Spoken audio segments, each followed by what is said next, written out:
আসসালামু আলাইকুম ওয়া রাহমাতুল্লাহি ওয়া বারাকাতুহু। প্রিয় ভিউয়ার্স, আজ আমি আপনাদের সামনে হাজির হয়েছি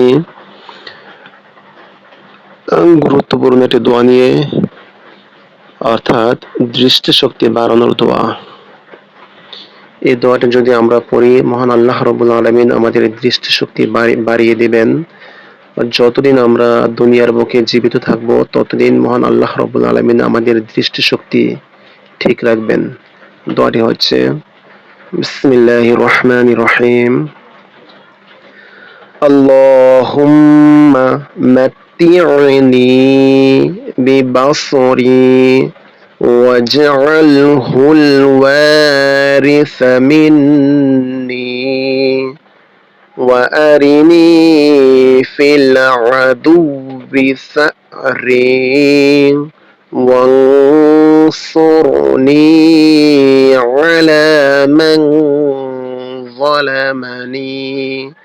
দোয়াটির অর্থ হচ্ছে, আল্লাহুম্মা, হে আল্লাহ, মাত্তি'নি, আপনি আমাকে উপকৃত করুন, বিবাসরি, আমার চোখের মাধ্যমে, ওয়াজ, অর্থাৎ চোখের মাধ্যমে বলতে দৃষ্টিশক্তির মাধ্যমে। আল্লাহুম্মা, হে আল্লাহ, মাত্তি'নি, আপনি আমাকে উপকৃত করুন, বিবাসরি, আমার দৃষ্টিশক্তির মাধ্যমে,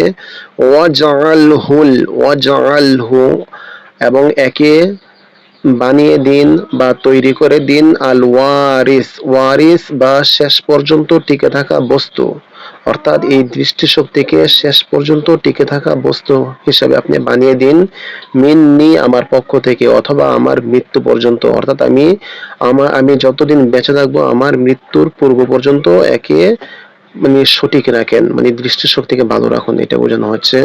ওয়ারিনি, এবং আপনি আমাকে দেখিয়ে দিন, ফিল আদুবি, শত্রুদের মাঝে, রি, আমার সফলতা, এবং আপনি আমার সফলতা আমার শত্রুদের মাঝে দেখিয়ে দিন। ওয়ানসুরনি, এবং আপনি আমাকে সাহায্য করুন, আলা, ওই সব ব্যক্তিদের উপর, মান, যারা সলামানি, আমার উপর জুলুম করে বা অত্যাচার করে। আসসালামু আলাইকুম ওয়া রাহমাতুল্লাহি ওয়া বারাকাতুহু।